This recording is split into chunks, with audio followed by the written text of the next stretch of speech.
welcome back. I'm going to read to you one more book that was a Caldecott Medal honor book. It's called Extra Yarn.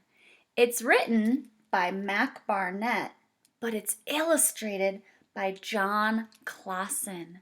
So Jon Klassen made the pictures, so technically he is the one who gets the award. Because remember, the Caldecott Medal is all about the pictures in a book. So, way to go, Jon Klassen. Let's hear Extra Yarn.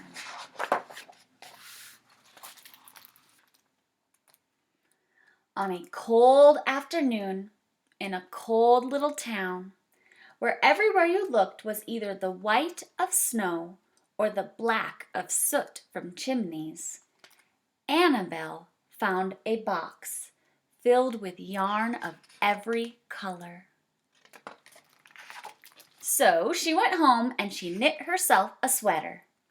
And when Annabelle was done, she had some extra yarn. So she knit a sweater for Mars too. That's her dog. But there was still extra yarn. And when Annabelle and Mars went for a walk, Nate pointed and he laughed and said, "You two look ridiculous." "You're just jealous," said Annabelle. "No, I'm not," said Nate. But it turned out he was. And even after she had made a sweater for Nate and his dog, and for herself and for Mars, she still had extra yarn. At school, Annabelle's classmates could not stop talking about her sweater. "Quiet!" shouted Mr. Norman. "Quiet, everyone! Annabelle, that sweater of yours is a terrible distraction. I cannot teach with everyone turning around to look at you." "Then I'll knit one for everyone," Annabelle said, "so they won't have to turn around." "Impossible," said Mr. Norman. "You can't." But it turned out she could. And she did. Even for Mr. Norman. And when she was done, Annabelle still had extra yarn. So she knit sweaters for her mom and dad, and for Mr. Pendleton and Mrs. Pendleton, and for Dr. Palmer, and for little Louis. She made sweaters for everyone, except for Mr. Crabtree, who never wore sweaters or even long pants, and he would stand in his shorts with the snow up to his knees. "No sweater for me, thanks," said Mr. Crabtree. So she made Mr. Crabtree a hat. And even then, Annabelle still had extra yarn. She made sweaters for all the dogs and all the cats, and for other animals too. Soon people thought soon Annabelle will run out of yarn. But it turned out she didn't. So Annabelle made sweaters for things that didn't even wear sweaters. Like a mailbox, a house, a birdhouse. Things began to change in that little town. Oh, I'll say. Starting to get some color.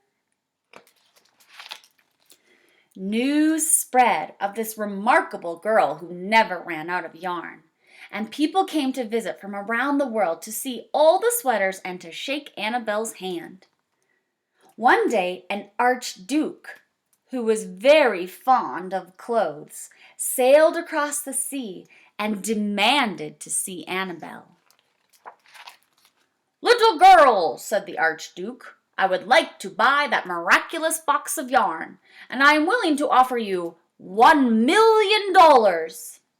"No, thank you," said Annabelle, who was knitting a sweater for a pickup truck. The archduke's mustache twitched. $2,000,000, he said. Annabelle shook her head. "No, thanks." $10,000,000, shouted the archduke.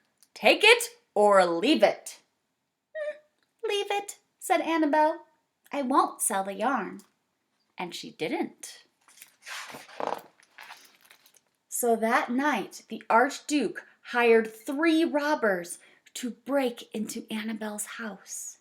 And they stole the box and took it to the Archduke, who set off across the snow and sailed over the sea back to his castle.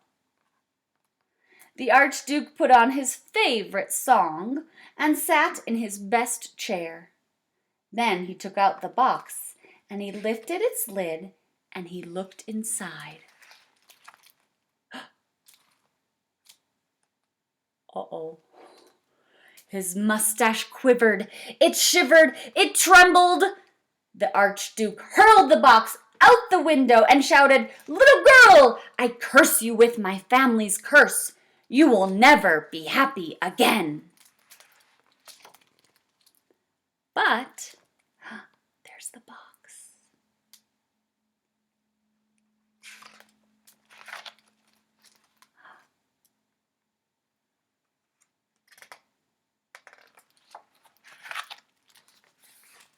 It turned out she was happy again.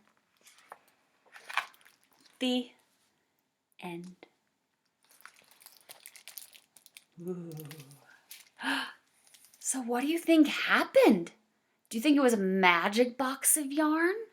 Do you think she hid the special yarn before the robbers came, thinking that maybe that might happen? Or do you think it was a special box of yarn and the yarn would only appear for kind people like Annabel? And since the Archduke was greedy and mean, he just could not see the yarn? I don't know. I love this story and I love the illustrations. Weren't they neat? If you heard our story yesterday, A Big Mooncake for Little Star, that story was full of pictures that were black. There was a lot of black in that story. Well, this story is full of pictures with a lot of white. Did you notice that? Kind of the opposite. Kind of a different feel from the illustrations.